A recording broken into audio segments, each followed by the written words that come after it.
Hello, beautiful people. The long-dead dragon from Ungail has awoken and he's a-fixin' to torch us. And Zemergal has a dastardly plan for him to fly over our fortress and scorch us. But the dragon is drowsy and he's undead, so he has a weak heart, which means we've got some time before he makes it to the fort. We could do nothing, keep playing, and that would be fair, but we should take this time to get ready and go ahead and prepare. So what can you do to get ready for Vorkath? Sit back, relax. What a great question. I'm so glad you asked.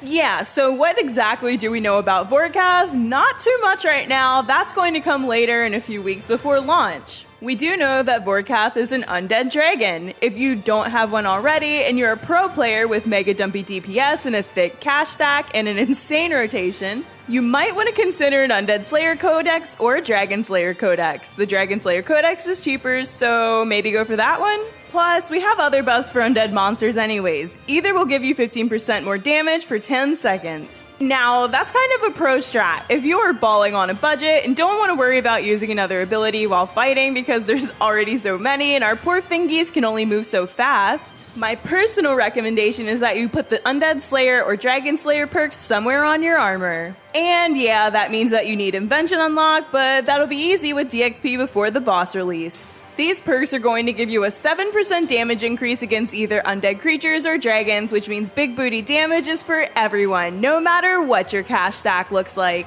And while we're on the topic of damage buffs, I'm also going to recommend securing an enchanted salve amulet. You're going to get the unenchanted amulet from the Lair of Tarn Rosaler quest, and then after the quest, you can go back and find Tarn's diary. Using the diary on the amulet will enchant it, giving you a Salve Amulet E. This will give you a 20% damage buff against undead creatures, and Vorkath is hella undead. Now, of course, I literally don't know, keep in mind if he's going to be classified as undead as well as a dragon, but it doesn't hurt to obtain this. I mean, you get it for free from a quest anyways, and it works with a lot of other bosses, and it's just generally good to have. Okay, so while we're working off of information that we don't have, hear me out.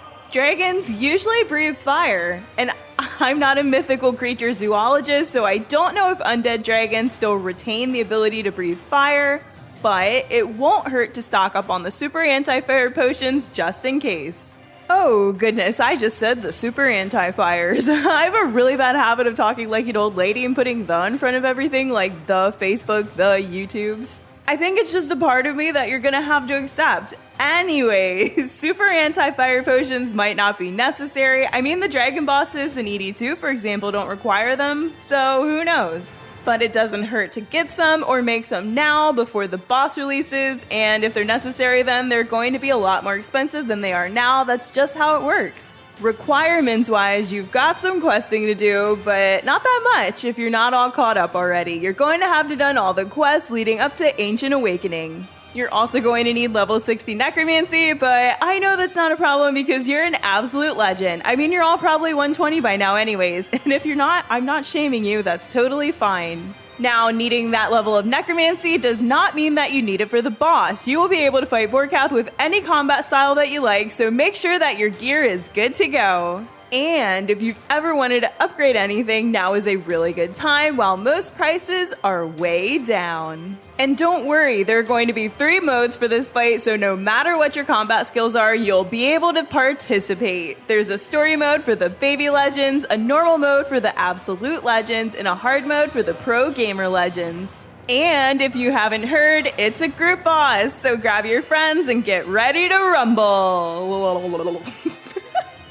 If you don't have friends, don't worry, you can always join our community Discord server and find groups there. Or solo the boss and say F them friends. I mean, release week solo profits will be major stonks. Speaking of drops, the boss will drop stuff for range and necromancy.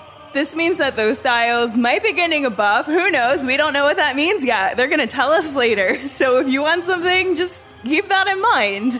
And that's it. We don't know much about this yet, but these are my best guesses for what you can do to be ready for Vorkath based on the limited information we have right now.